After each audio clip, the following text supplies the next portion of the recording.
Tawagan mo na? Yes, ngayon po ay maghahandog po ng isang makabayang awitin. Walang iba kundi si ang ating butihing kaibigan at every time may maiso, ang nagmamahal sa ating former President Rodrigo Roa Duterte, sa ating Vice Presidente Inday Sara Duterte. Di ko na po matatagalin pa, si Atty. Jimmy Bongo! Palakpakan po natin!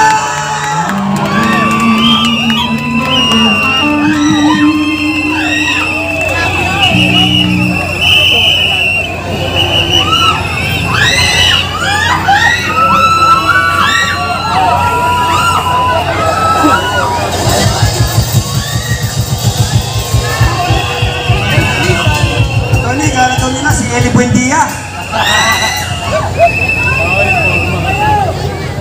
Okay, habang okay na po? Okay na? Sige, attorney. Once again, Attorney Jimmy Bongo!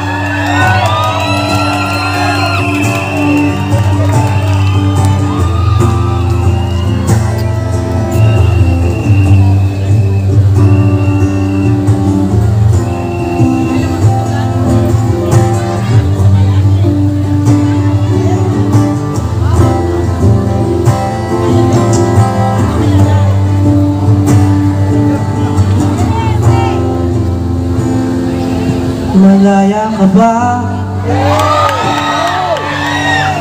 Parang hindi. Masaya ka ba? Parang hindi. Bakit kaya tayo nagkakaganito? Parang kailan lang ang ayos ng mundo.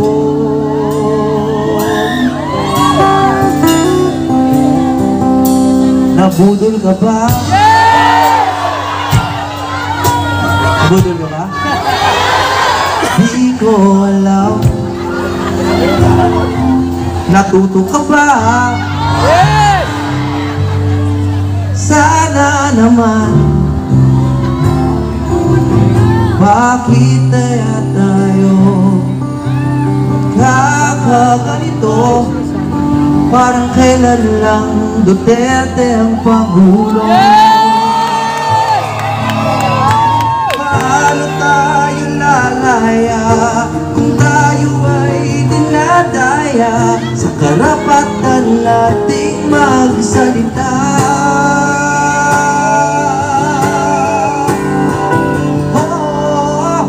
Ang maisog ay malaya, magsalita at manampalataya.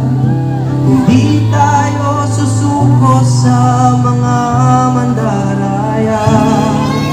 Ang mundo natin dilaw, babagsak din ng matayog.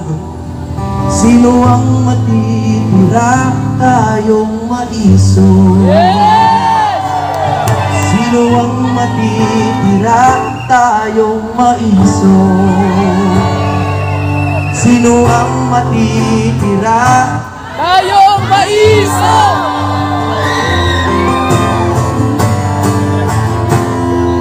Maisog ka ba? Yes!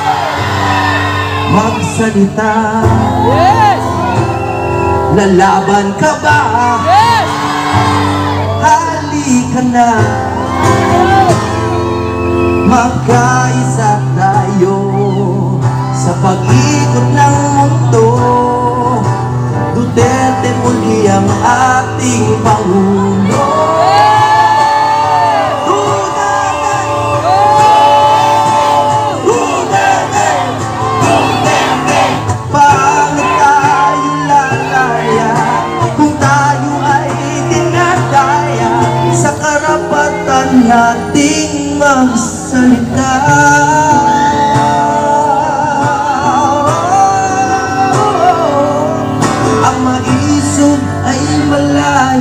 Magsalita at manampalataya. Hindi tayo susuko sa mga mandaraya. Ang mundo natin bilog, babagsak din ang matayo. Sino ang matitira? matitira tayong maiso? Sino ang matitira tayong maiso? Sino ang matitira tayong maiso? Maisog kami! Maisog kami! Maisog kami!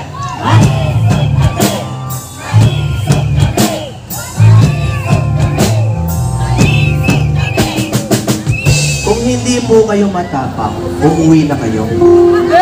Hindi po yan masamang salita, hindi yan.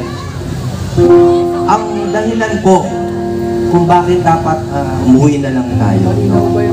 Kasi kung hindi natin lalabanan itong nangyayari ngayon, tatagal to ng 3 taon pa. Kaya nyo pa ba tumagal ng 3 taon?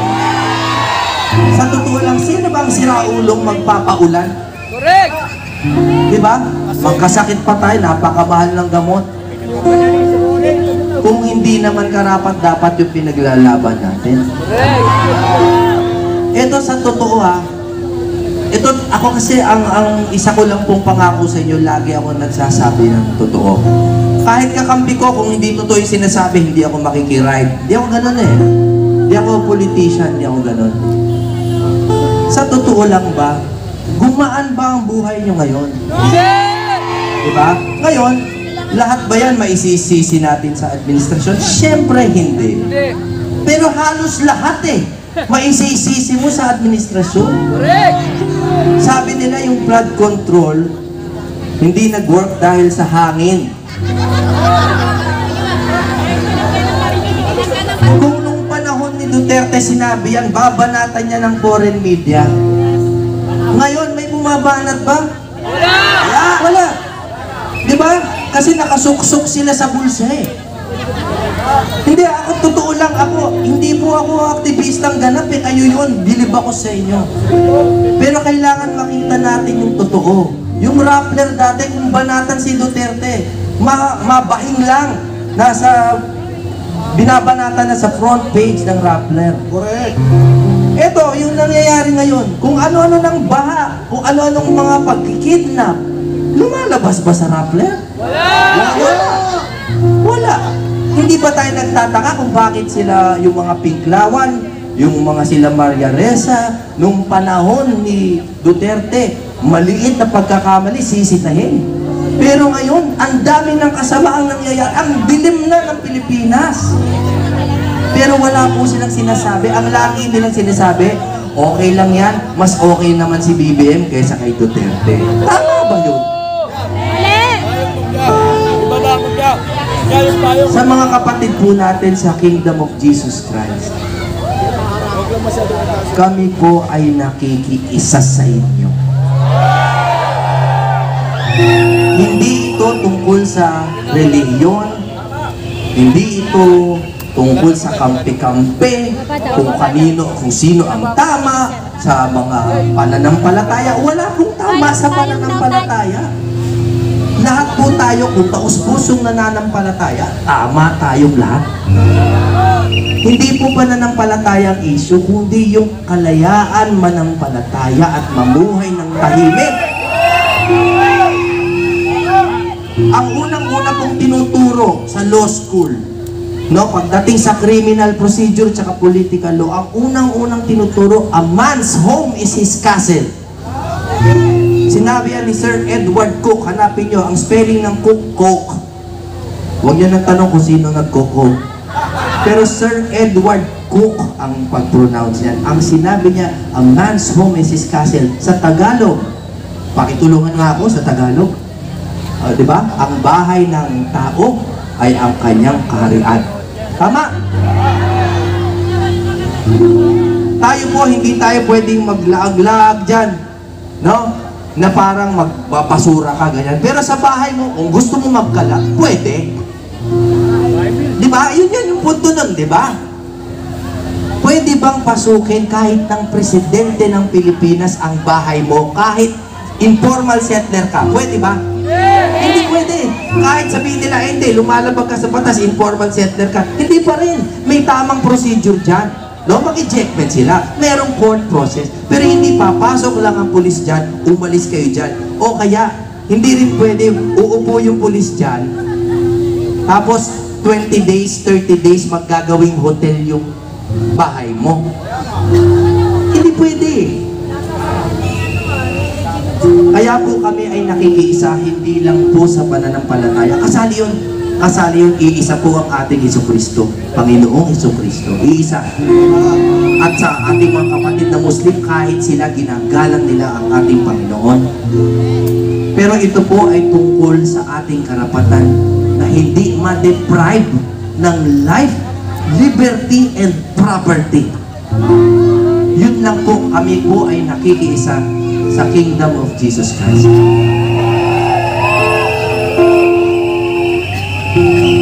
Meron akong ginawang kanta. Alam niyo kung ano title? Kasi kala ko tatakbo si Inday Saray. Di tumakbo. Eh dati nahihiya ako sabihin to kasi baka magalit siya. Ayoko naman siya magalit sa akin. Pero ngayon siya na nag-sorry eh. Siya na nag-sorry. Sabi niya, sorry ha, hinikayat ko kayo na iboto yung siya. Ayoko banggitin. Masaya ang buhay ko, yung peace of mind ko, ayoko mawala.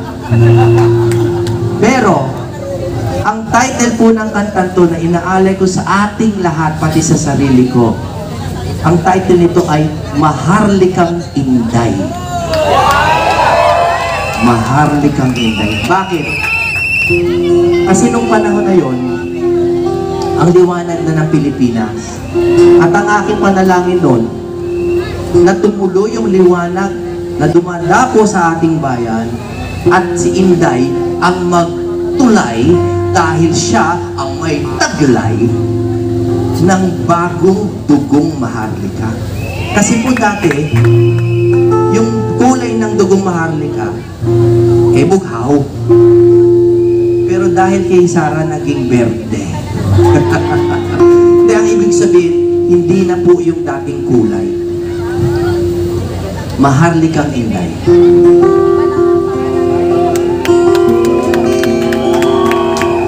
May mga lyrics ngayon dito, may lyrics dito na hindi na bagay sa ngayong panahon. Isipin nyo na lang, bumalik tayo sa 2021, 2022, nung tayo ay namimili pa at umaasa na sana ang maging bagong Maharlika ay si Inday.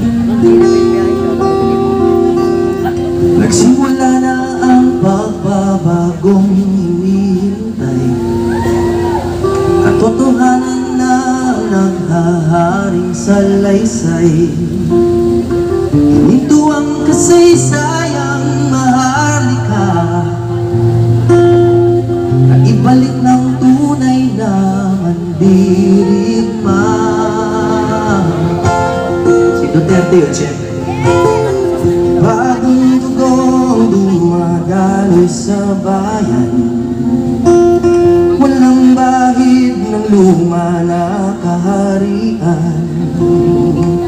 Mayroong pangako sa iyong dugong bughaw, walang ibang magtutunay kundi ikaw. Dahil God knows best.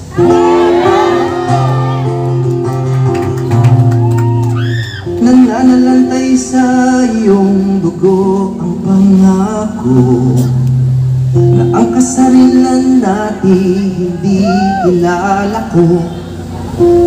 Ang bukas ay nakasalalay sa iyo. Maharlikang Inday, ikaw ang may taglay, ikaw lang ang tulay.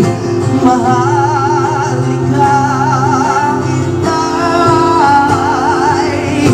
lahat sumisigaw, bagong dugong bughaw, mula sa agila, sana ikaw.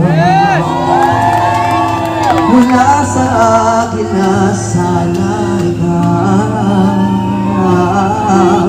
Mula sa agila, sana ikaw. mabuhay po kayo lahat. Tandaan niyo po, hindi natin kailangan, pati konstitusyon, hindi natin kailangan para malaman na tayo ay malaya, manampalataya, magsalita at magmahal. Hindi natin kailangan ng basbas, hindi natin kailangan ng permiso. Ang buhay nito ay galing sa Diyos, hindi galing sa presidente. Yes! Ang bahay nyo galing sa Diyos, hindi galing sa presidente. A man's home is his castle. At ang nakakapasok lang sa bahay ko ay ang Panginoong Diyos.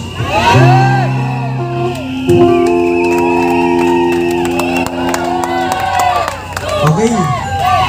Laban kasama ang bayan! Laban!